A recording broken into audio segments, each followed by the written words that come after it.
Alright guys, Eliark here, and as a special, I said I'd bring you by the Mage server, show you how I do how I've done the builds on here, and just give you a better idea of how my build style can vary from world to world.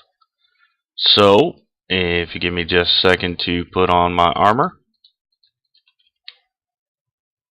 orange shiny purple armor, and get back into a normal view. And this is not cheaty flight. It comes from the robes that I'm wearing, the robes of the Stratosphere, which is a product of the Icorium Path and Thaumic Tinkerer.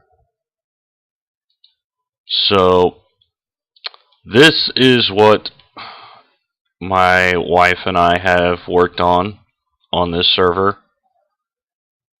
We've kind of sectioned off this little island area. I've built up a little farmhouse here, some little stables here. I'm gonna put a windmill over here with just a huge amount of wheat crops all around it. Not actually usable or necessary, but just stuff around it. And if I fly over here, this is the main portion of the base. Let the world load in a little bit. Like I said, we built into a massive mountain. And the wall goes all the way around down into here. I've got it kind of, cordoned off with iron bars. Love the fancy lanterns from Bibliocraft. One of my favorite lighting items. And now if I just walk through here, you have the central hallway, the Grand Hall, as I've taken to calling it. Massive stairwell down. You got one corridor here, another here, and another here. And there's something at the end of each of these corridors. Everything's all about function. Function and aesthetic, I try to combine them. Little hidden door to the nether portal here. And if we go down this hallway, kind of cut through a ravine and then put the Tinker's Clear Glass all around it. And down at this hallway on the left, you have our Ars Magica room. Now, I am leaving most of the walls in the base a stone of some sort. I haven't finished all of the walls or the ceiling everywhere. This base is still very much a work in progress. It's one of those mega builds that are just never fully completed. And here you have our blood magic room. I have the altar set up to be able to achieve tier 6. I have not hit tier 6, as you can see. I've barely got basic blood runes to mark it out as tier 5. But I do have, blood magic set up. I'm not a huge blood magic person, so this is about as far as I've gotten with it. I've got some amount of automation set up with the transfer pipes and transfer nodes from extra utilities, and just item filters in some of them. I think, yeah, this one's got an item filter. I've got it set to blank slates at the moment. And that's just so that I can toss stone in there. It'll hit the pool, turn into blank slates, and then pump straight into the other chest. And if I go down to this hallway, this is pretty much my side of the base over here. I've got a little bit of stuff over there, some stuff over here, but this is my side of the base. If we come over into here, you'll notice I've got chiseled arcane stone blocks in here. I have been through literally every set of armor in Thaumcraft and the expansions. The Sanguine armor from combination Blood Magic Thaumcraft, the Fortress armor, which some pieces are missing because my wife took them from basic Thaumcraft, the Crimson Knight and Crimson Cleric armor from basic Thaumcraft, the Thaumaturge's armor, and the Void armor as well from basic vanilla Thaumcraft. And then this is my research library. It's a very basic setup. I don't have a whole lot to it. Just some books along the edges here, and I've got my arcane work table with my Vis relay to my energized node here. It's kind of a small one, but I was just rushing Thaumcraft so that I could get this, and then I could start pushing towards other stuff. Have Huey and Dewey right here. They're my brain in jars for when I'm cooking stuff in the infernal furnace. If I open this little secret door, we have my one gigantic node for charging my staffs in. Which, if I open my bag, I have the gold banded bone staff and a thaumium bossed necromancer staff. Now, these are both considered combat weapons, which is why they have an attack damage better than like 2. Also, one of the people on our server is very much into witchery. He's already achieved the werewolf aspect of witchery, so I have silvered witch hunter armor and a silver sword with some enchantments on it. And for when I'm wearing this, because I don't have the buffs that the armor I'm wearing currently provides, I have a Ring of Flight and a speed belt from Bobalicious. And then all my other basic random stuff. Sanity checker, I'm really insane. If you see the top left corner, the purple in there, from top to bottom, and then the black scarring on the brain symbol, mean I'm pretty much insane. I have punched through Thaumcraft to the point that I am what you would call, completely mental. Oh, excuse me. I am very, very sorry. This is my alchemical construct. It's the automated alchemy setup. It's all powered off of the one-nighter right there.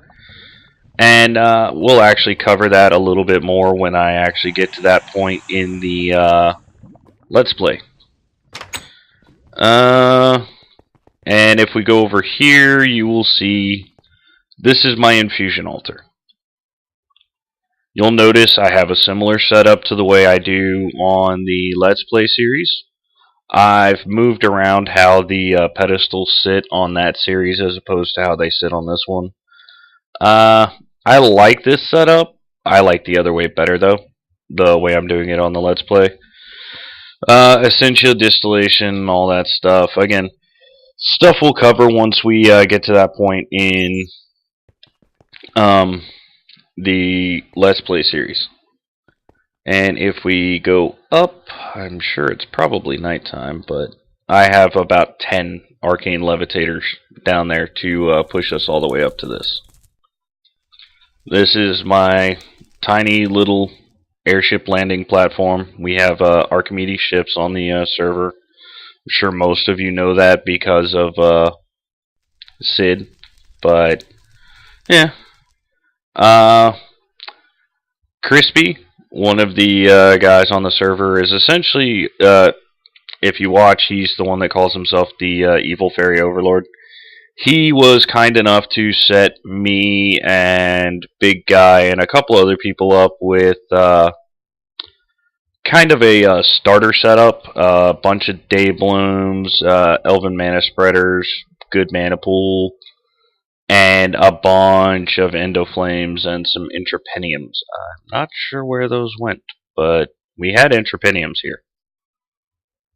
This little hut was actually already here. It's part of the ruins mod. So it's like a little dining hall almost, and there's an underground to it that had even more, like a little research library kind of thing down in there. And I just figured I'd incorporate that into the build.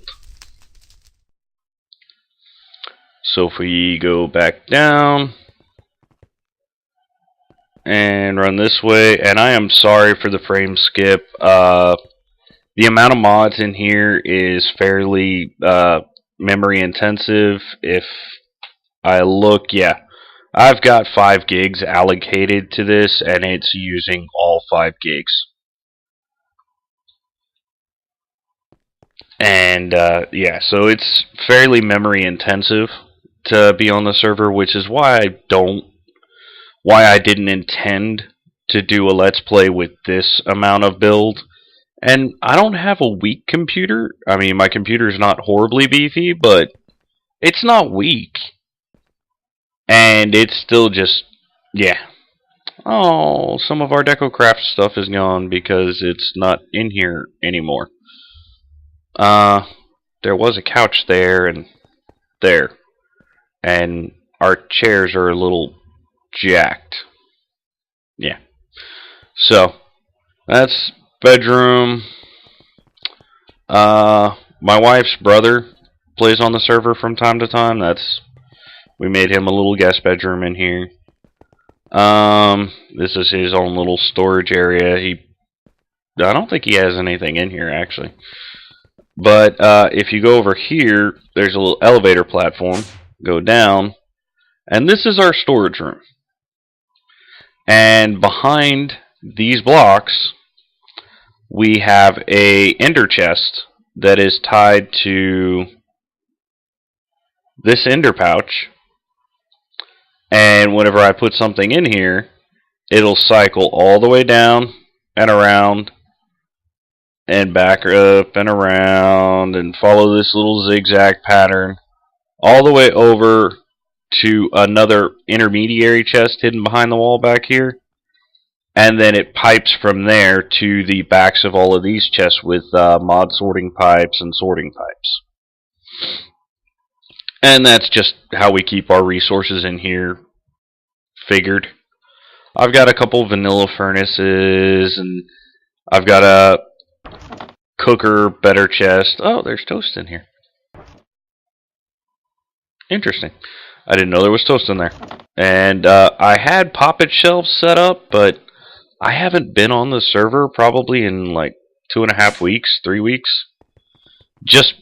I've been busy with work and then deciding to start this Let's Play series and everything like that.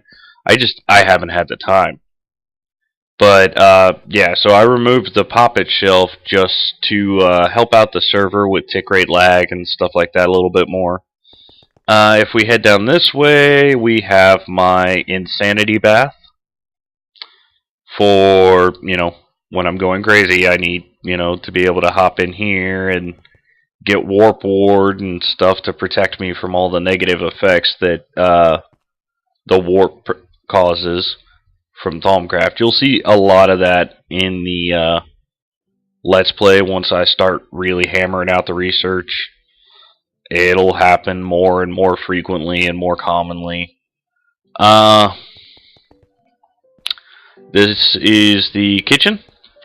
A little dining table, pantry with all our stuff in it. Shut the door. Just a bunch of cabinet space, stuff like that. A little water basin. Carpenter's blocks to make a, I don't know, I guess you'd call it like a farmer sink. The oven, the market thing, and some apiaries for Pam's Harvest Craft to get the honey and wax, because those are actually really useful. It's for the cheaper the cheaper cake recipe. Here we have my smeltery. And, yeah, I don't have anything cooking up in there. I don't think I have anything in here either. But, you know, just using the transfer nodes again to automate this quite a bit. I got a couple drums of lava sitting here. I take one back and refill it at the spawn town. They've got a setup down there for never-ending lava. It's my mine shaft. It's essentially set up same way I did the one on the Let's Play. It's just bigger because we have Tinker's Construct on this, so, you know, obviously. So, you know, I have a hammer, and I use hammer for mining on this one, as opposed to just single pickaxe. But, yeah, I think... Oh, wait. One more thing down at the end of this hallway. I almost forgot about our orchard and beanstalk. And of course it's nighttime. That's okay. Over here we have the Pam's Harvestcraft orchard. This is one of every type of the Pam's Harvestcraft fruit tree. My wife very much likes playing around with the nature-based mods. I'm surprised she's not more of a fan of Botania, but eh. But she has gotten everything from Pam's Harvestcraft. And when I say everything, I mean everything. As I fly up here, you'll see crops and crops and crops and crops and crops. And again, I'm sorry for the frame lag. That is my computer trying to handle the chunk that this is built into, because every single farm in here is built into a single chunk area. Wow, the lag is real. Let's just go back down to the ground where it's a little less of an issue, and away from here. But yeah, she's got a massive storage system just like over here in the bottom of this and everything like that. And there's a creeper. Oh, yeah, okay. Let me just deal with Mr. Creeper. Go away.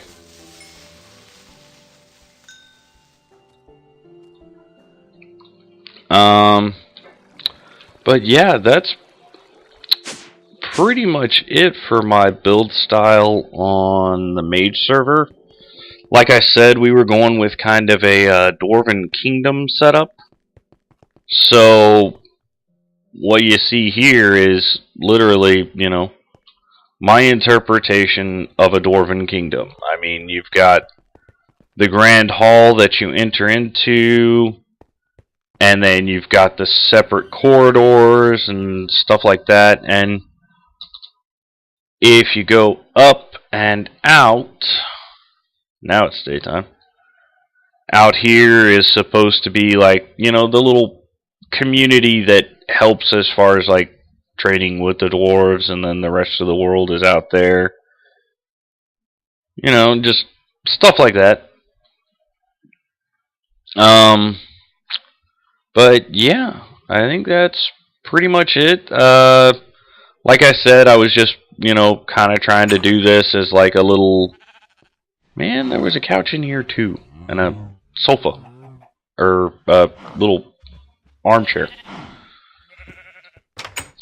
But yeah, I mean, this is pretty much it for the Mage server. This will probably be about the only time I come on here, because my computer just cannot handle this and record all at the same time, no matter how I adjust the settings or anything like that. I mean, I'm barely getting 30 frames per second for the most part, 45 or so when I stand still.